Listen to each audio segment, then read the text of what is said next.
You're listening to 90.7 WCLH, Wilkes-Barre, Scranton, and Hazleton, the home of Metal Mondays. That was The Rods with the song White Lightning off of their release, Let Them Eat Metal. And today in the studio, I have the pleasure of welcoming drummer of The Rods, but that's not all he does. He's a producer. He drums for St. James, which we'll discuss, and released a solo record known as Canedy. It is Carl Canedy of The Rods. How are you today, Carl? I'm doing great, Kendall. Great.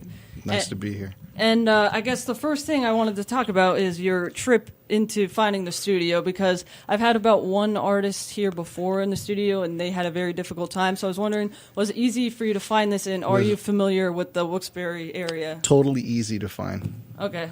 Nice building, easy to find, right in the corner. Nice. And I was kind of surprised, but not so much, that you said during the interview it was supposed to be a phone interview, but then you said you could make it into the studio. So where are you actually located? I'm in Scranton. That's why I said it would be great and I could come in. I much prefer studio interviews than phone.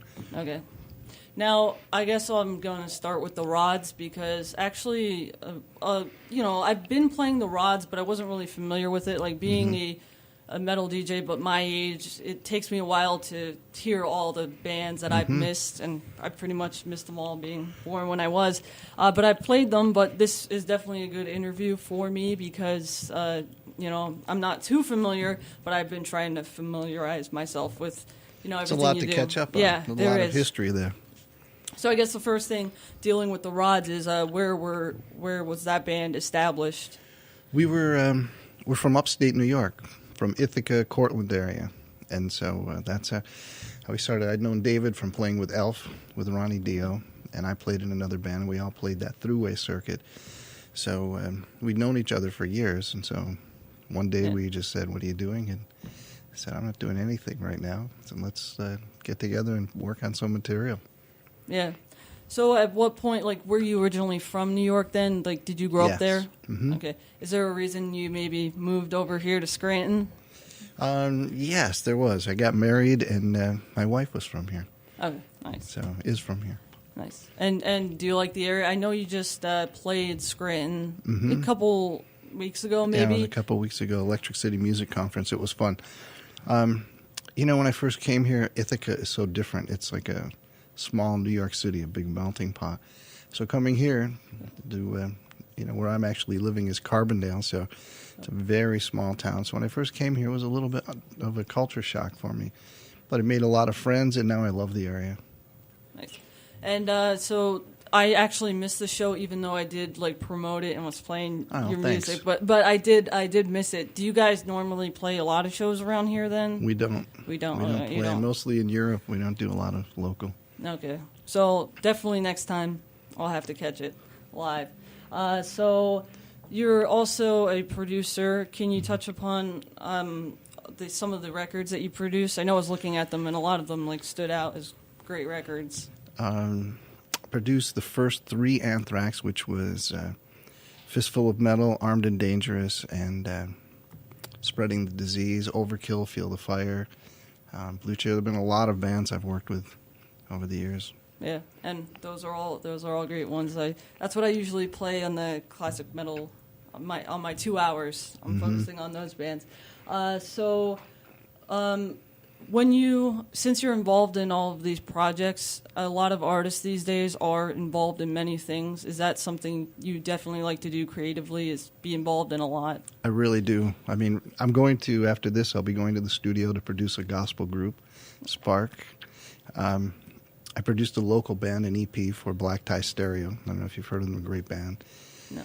I'm working on a new Canedy album with 3 guys who are formerly TLC. And so we're working on a new project, writing material. We're about halfway done. And I just did Canedy under the name Canedy with Alan Van Wert and Tony Garuba.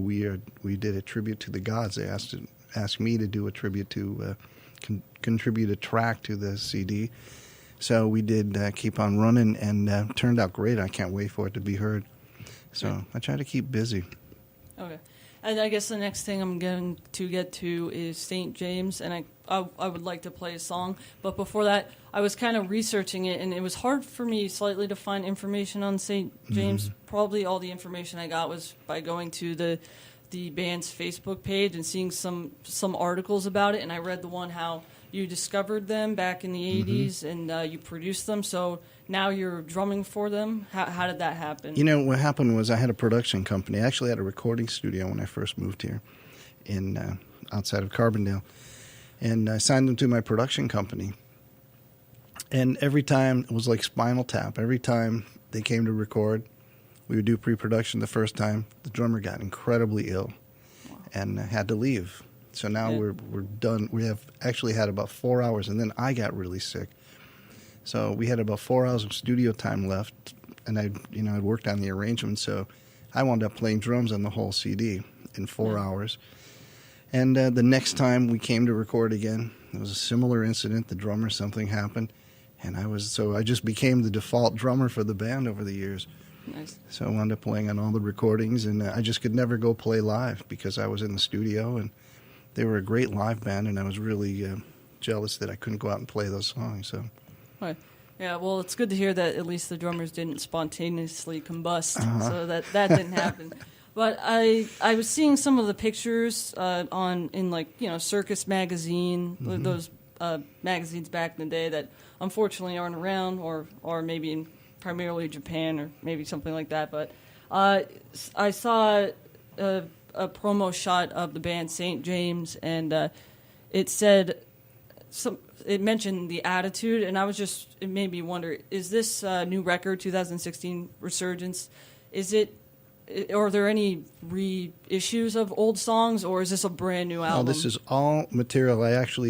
This was not you have to excuse me, I have a cold, sorry. Okay. I was talking to one of the guys, and I said that I had come across all the old masters, and I couldn't believe how many songs we'd recorded. So it just kind of grew from there. And we started putting it together, and we had them transferred to digital, and it just grew from there. So all new. I'm going to be playing between us talking, so all listeners out there could get a feel for the new record from St. James. I'm going to be playing the song "Worth Fighting For," and then we could, discuss that song and the rest of the record after this. So here is St. James with "Worth Fighting For." Keep it locked right here on 90.7 WCLH.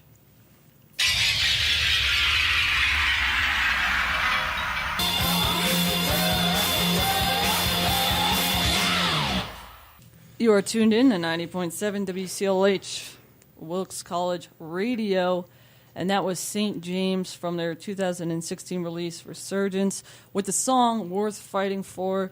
And right now I have the drummer and producer of that record and drummer of St. James, Carl Canedy, with us. So I was going to ask about the production of that record. To me, and keep in mind, I hate describing music and even talking about this kind of stuff, but I just thought I would bring it up.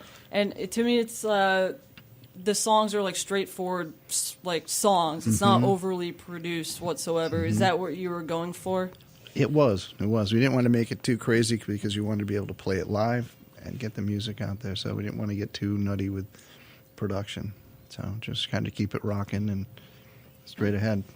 So, what are your plans now for the new record for St. James? So, how is that working? Well, we'll have a December release. We're going to do a CD release party, and hopefully we'll do some dates.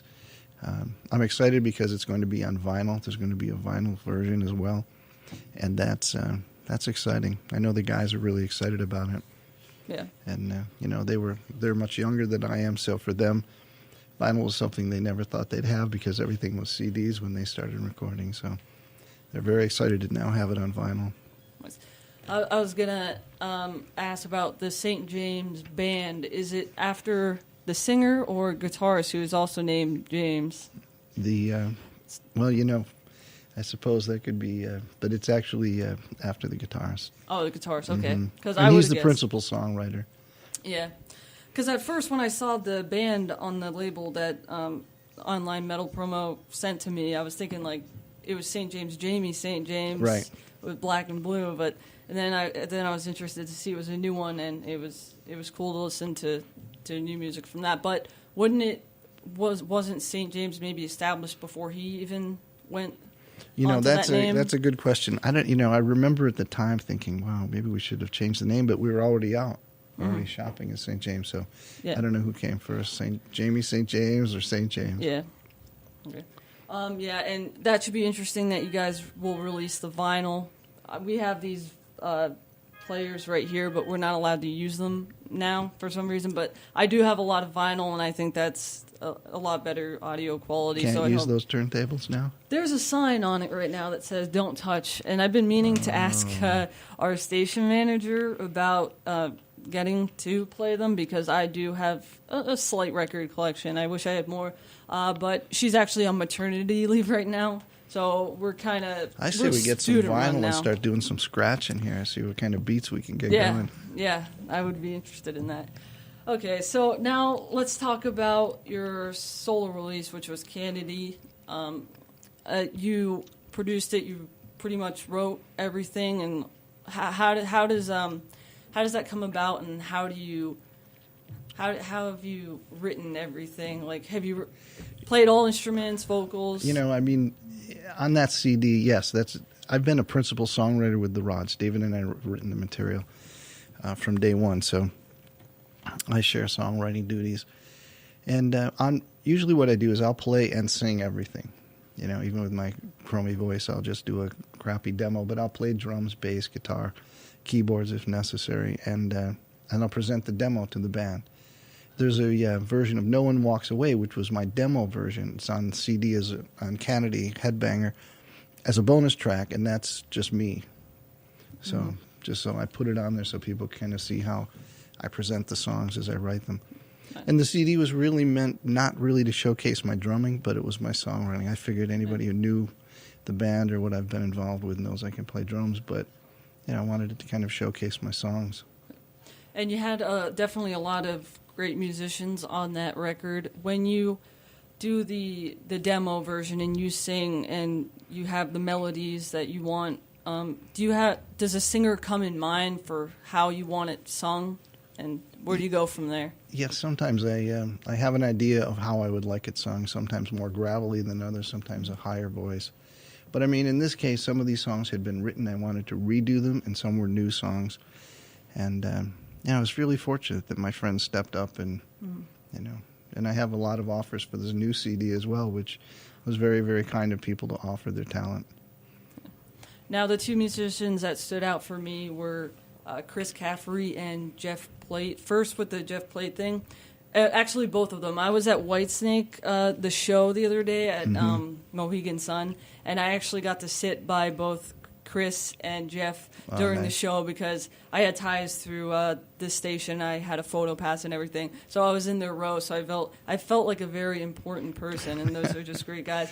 And I was going over the booklet to your Canedy release and saw Jeff Plate's thing that he wrote about how he was influenced by you. Yeah.